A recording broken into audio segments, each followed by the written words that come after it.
say something after the excursion. She's very tired and very hot-headed, very thirsty, very sore.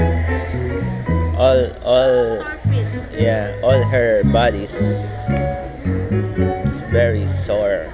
That's why taking advantage all the free taking advantage all the free drinks. This is our third drinks.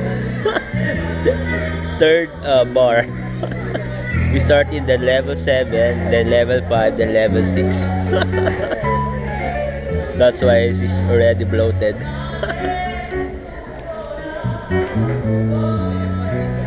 Ano palang gawin lunch? Yeah, me as well, getting drunk.